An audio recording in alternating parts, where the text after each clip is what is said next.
All right. Hello.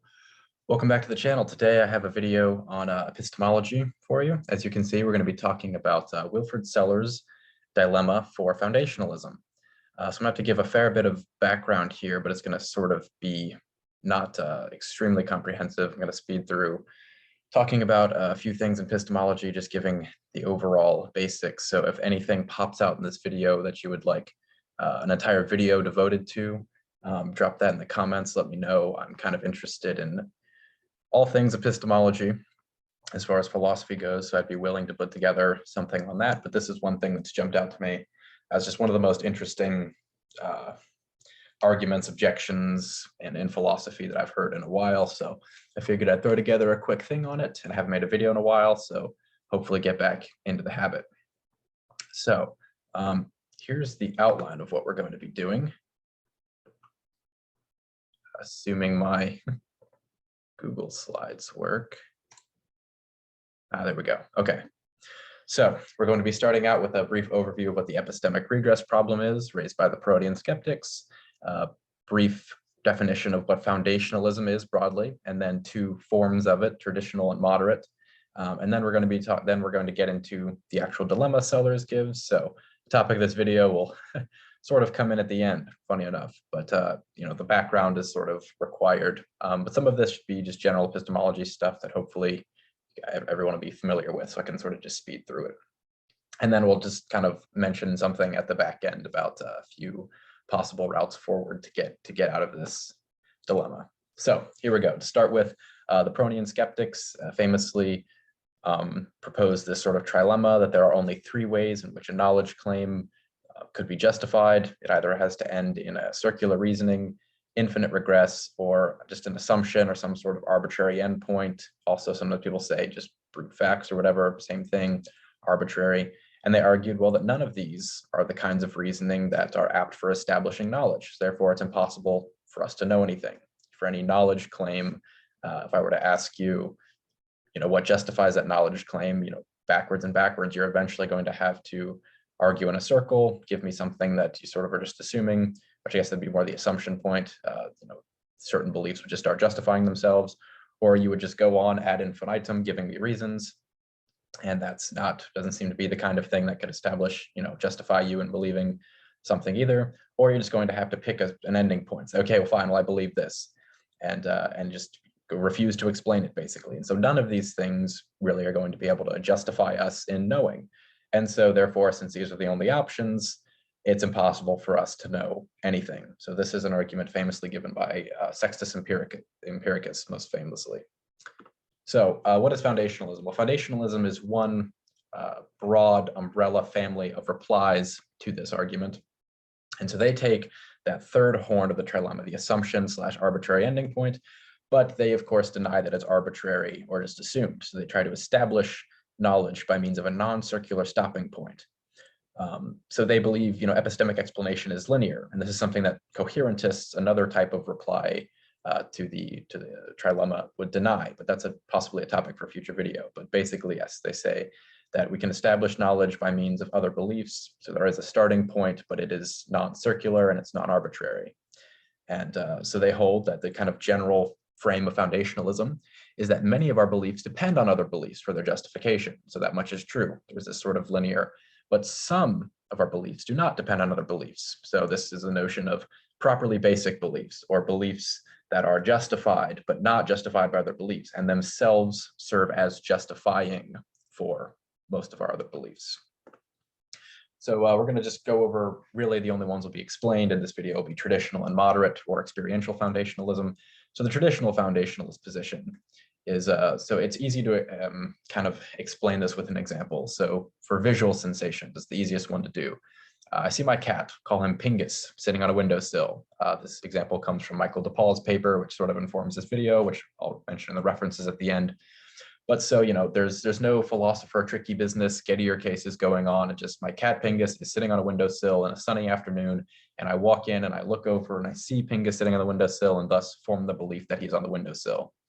So the traditional foundationalist story is that, well, my belief that Pingus is on the windowsill is justified by my belief that I see Pingus on the windowsill. So if you were to ask me, why do you believe Pingus is on the windowsill? I would say, well, because I see him on the windowsill. And now what justifies my belief that I see him? And the traditional answer, or at least one of the most popular ones, is to cite just my immediate sensory experiences. So typical foundationalists sort of tend to hold that our beliefs about our own conscious experiences are the properly basic one that then go on to justify the others. Why do these have this proper basic status? Well, there's a few reasons, but ones they hold are infallibility. So I cannot have false beliefs about my own conscious experiences, so says some foundationalists, or indubitability, even if they can be, maybe I can be wrong about them, at least it doesn't seem like I can doubt them.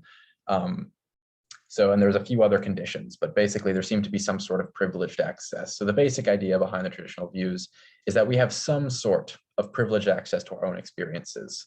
And therefore, because of this privileged access, the sort of immediacy in which our experience is presented to us, beliefs about our experiences don't require any further justification other than just the fact that we have them. I won't go into this. It'd be fun to do a whole video just on traditional foundationalism. So there are some non-Sellarsian problems. Some people have raised the idea that, well, we do seem to be fallible in terms of how our experiences. I mean, there's well-documented visual hallucinations and such. But this doesn't seem like a super strong objection, given that for the most part, our experiences do seem to be veridical.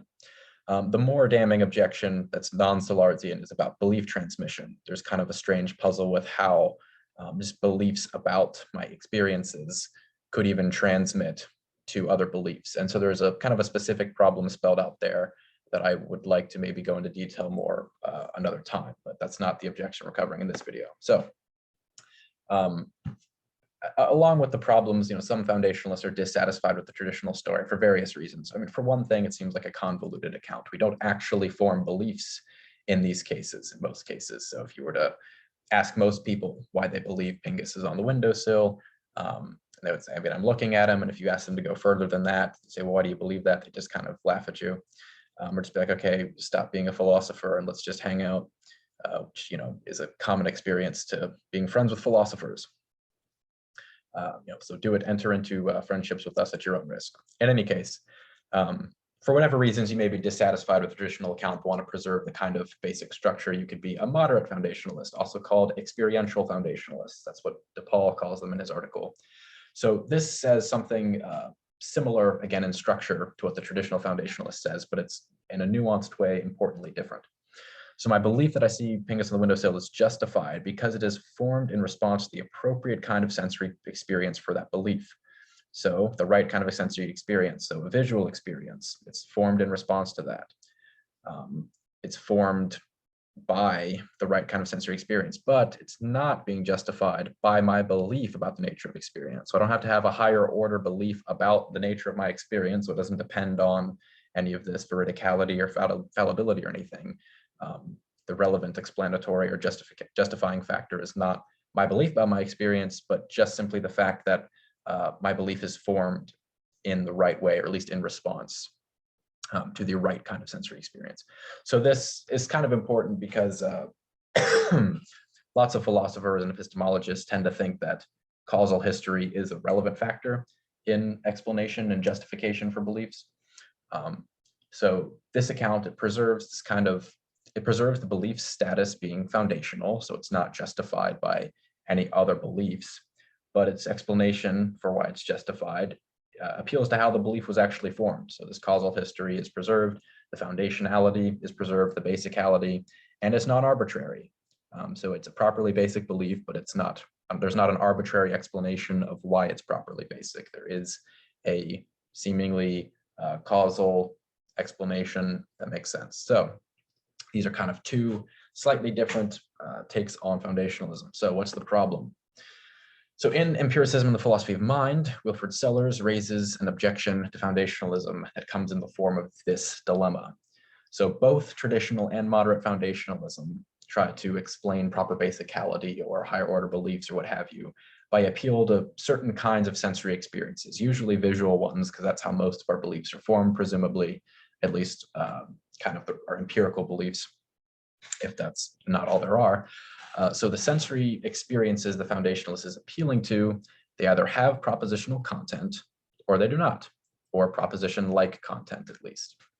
And so if they don't have propositional content, well, then they just don't look like they're the right kinds of things that could even enter into relations with propositional attitudes such as beliefs in a way that could justify them. So just a simple categorical error here.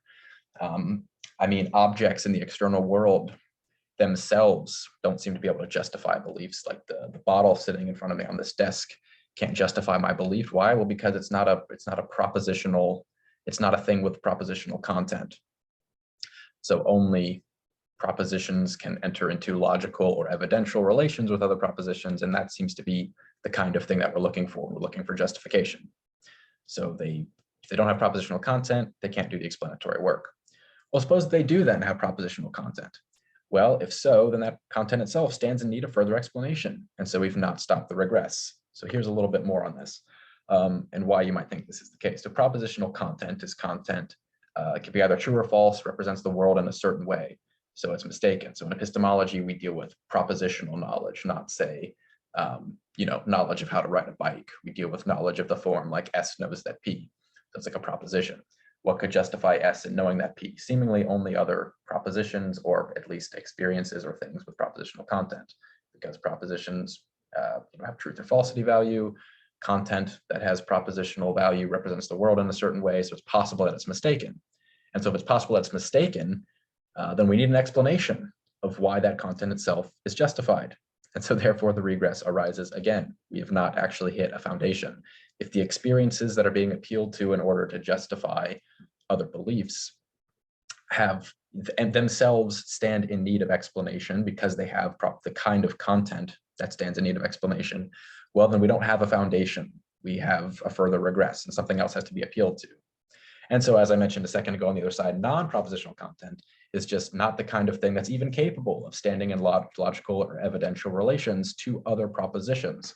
And so propositions could never be justified by experiences that can't even stand in the right kinds of logical relations. So it's just impossible. So either way you slice it for the foundationalist, this visual experience that they're appealing to as being properly basic and therefore justifying further experiences, well, because of this dilemma, it just doesn't seem like it's even possible that those kinds of experiences could actually justify other beliefs, and therefore they can't be properly basic, and therefore the foundationalist does not get the story they want. So there are responses to this in the literature, namely from Bonjour, who actually originally was a coherentist and then became a traditional foundationalist.